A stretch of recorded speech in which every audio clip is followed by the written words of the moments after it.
Proclamação: seja bendito o nome de Deus de eternidade a eternidade, porque dele são a sabedoria e a força. E ele muda os tempos e as estações. Ele remove os reis e estabelece os reis. Ele dá sabedoria aos sábios e conhecimento aos entendidos. Ele revela o profundo e o escondido. Conhece o que está em trevas e com ele mora a luz. Daniel 2, 20 a 22. Carta de ensino: Garantia de um bom governo, de Derek Prince. Deus exige que os cristãos orem pelo seu governo e promete resultados. Jesus é Rei dos Reis e Senhor dos Senhores. Ele é o legislador dos legisladores terrenos e governador dos governos terrenos. A sua autoridade sobre todos os governos terrenos é disponibilizada no seu nome à Igreja, a Assembleia de todos os que nele creem. Como Moisés estendeu a sua vara sobre o Egito, em nome de Deus, também a Igreja estende a autoridade de Cristo sobre as nações e os seus governantes, através das suas orações. Um governo competente é da vontade de Deus. Na sua primeira carta a Timóteo, Paulo dá-lhe instruções sobre a administração e ordem corretas na Igreja, que Paulo intitula Casa de Deus.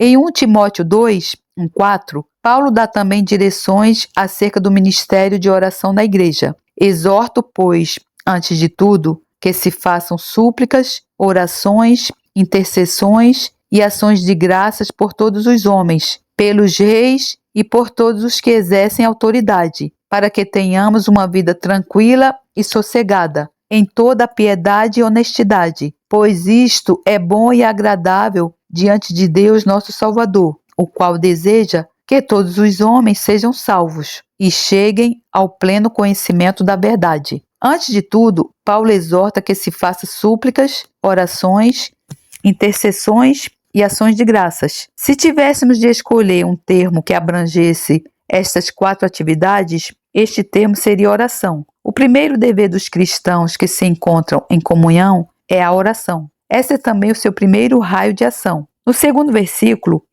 Paulo diz que a oração deve ser por todos os homens, o que está em consonância com a profecia de Isaías 56:7, onde Deus diz que a minha casa será chamada casa de oração para todos os povos. Deus preocupa-se com todos os homens e todas as nações e espera que o seu povo partilhe desta preocupação. Compare isto com as orações egocêntricas e ilimitadas de muitos cristãos. Alguém parodiou a oração de um membro de igreja comum desta forma: Deus abençoa-me a mim e a minha esposa. Abençoa o meu filho João e a sua esposa. Abençoa-nos aos 4 e nada mais. Amém. Depois de todos os homens, o primeiro tópico específico de oração é pelos reis e por todos os que exercem autoridade, quer se fale de uma monarquia ou não. A frase todos os que exercem autoridade indica todos os responsáveis pela governação das nações. Assim, o primeiro tópico específico de oração ordenado por Deus ao seu povo que se encontra em comunhão é o governo. A minha experiência convence-me que a vasta maioria dos cristãos professos não dá a devida importância a este assunto em oração. Não só não oram em primeiro lugar pelo governo, como não oram por ele de todo. Oram regularmente por grupos como os doentes, os presos, os pregadores, todos menos o grupo que Deus colocou em primeiro lugar, o governo. Não é exagero afirmar que mesmo aqueles que se dizem cristãos convictos nunca oram seriamente pelo governo das suas nações pelo menos uma vez por semana. Que petição específica somos exortados a fazer quando oramos pelo governo? No segundo versículo, Paulo responde: para que tenhamos uma vida tranquila e sossegada em toda a piedade e honestidade.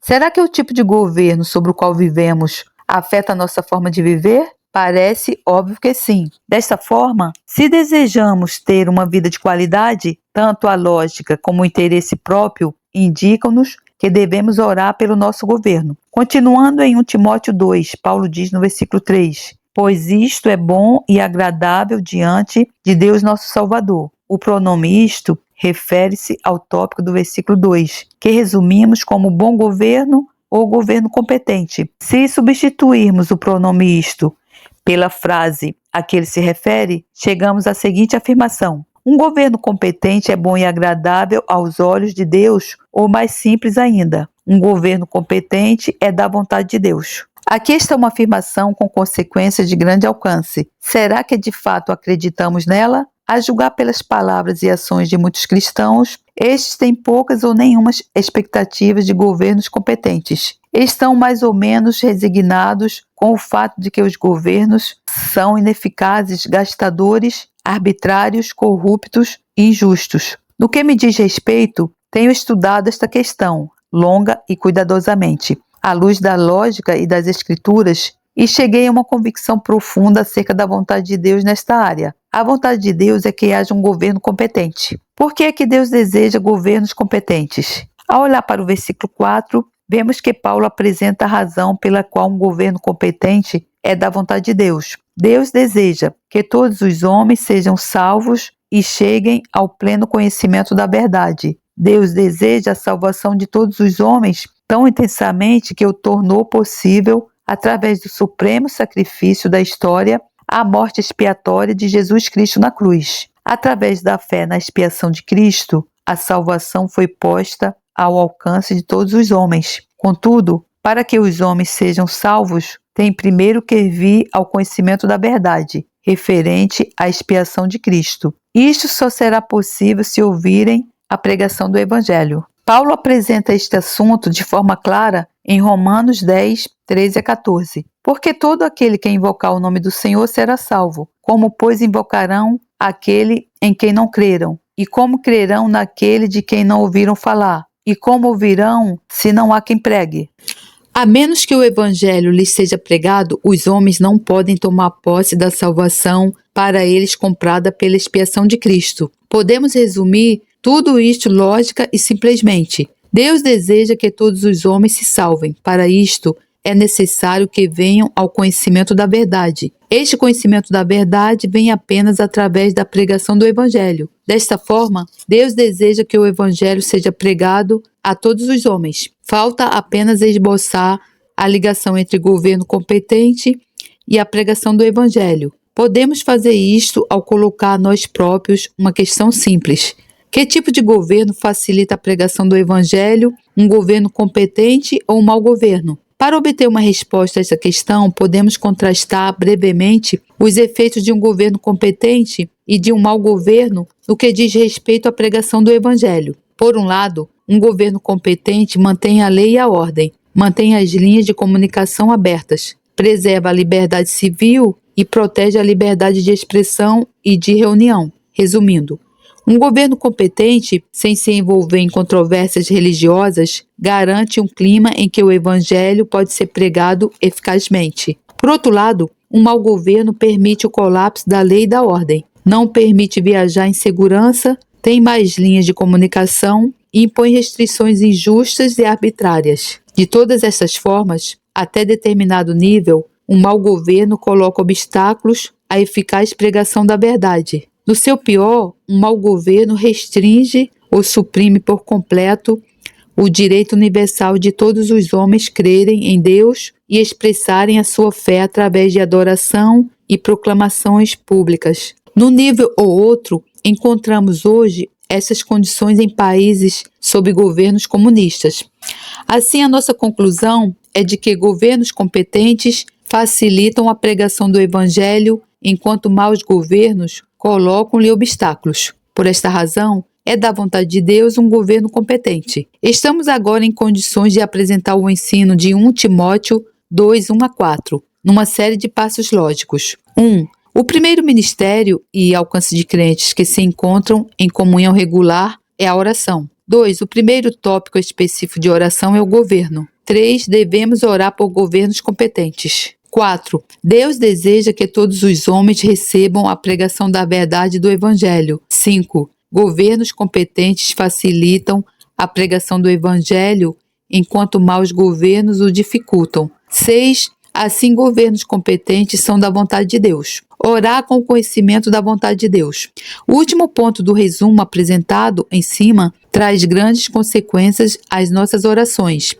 Em todas as orações eficazes, o ponto decisivo é o conhecimento da vontade de Deus. Se sabemos que a nossa oração não está de acordo com a vontade de Deus, então ela vai ser indecisa e ineficaz. Em Tiago 1, 6-7, Tiago adverte-nos que essas orações não serão ouvidas, pois aquele que duvida é semelhante à onda do mar, que é sublevada e agitada pelo vento. Não pense tal homem que receberá do Senhor alguma coisa. Por outro lado, vemos em 1 João 5, 14-15 a confiança que vem da certeza da vontade de Deus. E esta é a confiança que temos nele, que se pedirmos alguma coisa, segundo a sua vontade, ele nos ouve. E se sabemos que nos ouve em tudo o que pedimos, sabemos que já alcançamos as coisas que lhe temos pedido. O ensino de João, nesta passagem, gira em torno do conhecimento da vontade de Deus. Quando sabemos que estamos a orar em plena concordância com a vontade de Deus, sabemos que temos aquilo porque oramos.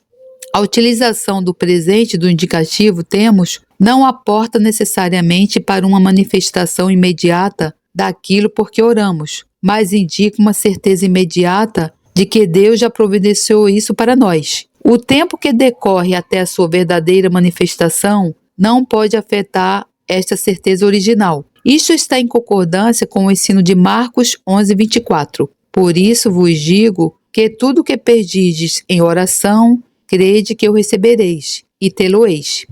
O receber acontece no momento exato da oração. A verdadeira manifestação daquilo que recebemos em oração pode acontecer mais tarde. Após essa explicação, é agora possível aplicar a 1 João 5, 14-15 o mesmo tipo de análise lógica feita para 1 Timóteo 2, 1-4. Assim, os ensinos de João, nestes versículos, podem ser resumidos da seguinte forma. 1. Se sabemos que estamos a orar por alguma coisa de acordo com a vontade de Deus, sabemos que Ele nos ouve. 2. Se sabemos que Deus nos ouve, sabemos que recebemos aquilo porque oramos. Isto não implica necessariamente um cumprimento imediato. Para melhor compreendermos o que podemos alcançar por orar pelo nosso governo, precisamos combinar o ensino de João com o de Paulo. O resultado será o seguinte. 1. Se oramos por alguma coisa sabendo que é da vontade de Deus, temos a certeza de que nos será concedida. 2. Um governo competente é da vontade de Deus. 3. Se soubermos isto e orarmos por um governo competente, temos a certeza de que assim se nos há concedido. Então, por que a maioria dos cristãos não tem essa certeza acerca de poder ter um governo competente? Só podem existir duas razões. Não oraram por um governo competente ou fizeram-no sem o conhecimento que é da vontade de Deus. Essas conclusões tiradas das Escrituras têm sido confirmadas pelas minhas observações pessoais. A grande maioria dos cristãos nunca ora seriamente por um governo competente e os poucos que o fazem, fazem-no sem a convicção de que essa é realmente a vontade de Deus. Qualquer que seja a explicação a aplicar a cada situação, a conclusão é sempre a mesma. Deus tomou possível aos cristãos de terem governos competentes através das suas orações. Aqueles que não exercitarem essa autoridade dada por Deus são negligentes, tanto perante Deus como perante os seus próprios países. Frequentemente, sinto-me chocado ao ouvir a forma desrespeitosa e cínica como as pessoas referem-se aos ministros do seu governo. A ironia é que aqueles que continuamente criticam os seus governantes numa democracia eleitoral estão, na verdade, a criticarem-se a eles próprios, uma vez que está ao seu alcance, pelo processo eleitoral, mudar esses governantes e substituí-los. Isto aplica-se duplamente aos cristãos numa democracia, pois, como complemento do sistema político normal, eles têm ainda disponível o poder da oração dado por Deus, através do qual podem operar as mudanças que julgam ser desejáveis tanto nos indivíduos como na política do governo. A verdade é que os cristãos não são vistos por Deus como responsáveis por criticar o governo, mas são vistos como responsáveis por orar por ele. Enquanto não orarem, os cristãos não têm o direito de criticar. Na verdade, a maioria dos líderes políticos e administradores é mais fiel em cumprir os seus deveres seculares do que os cristãos em cumprir os seus deveres espirituais. Para mais, se os cristãos começassem a interceder seriamente, em breve teriam pouco o que criticar. Estou convencido de que a raiz do problema da maioria dos cristãos não é a falta de vontade, mas falta de conhecimento. Deixem que este fato seja bem estabelecido. Governos competentes são da vontade de Deus. Este fato irá trazer tanto a fé como o incentivo que os cristãos precisam para orar eficazmente pelos seus governos. Proclame a palavra de Deus, oro por todos os que estão em autoridade para que tenhamos uma vida tranquila e sossegada, em toda a piedade e honestidade. Personalizado de 1 Timóteo 2:2. Glórias a Deus, louvado seja o meu Senhor, que a graça do Senhor Jesus Cristo, o amor de Deus e a comunhão do Santo Espírito estejam com todos vocês. Amém.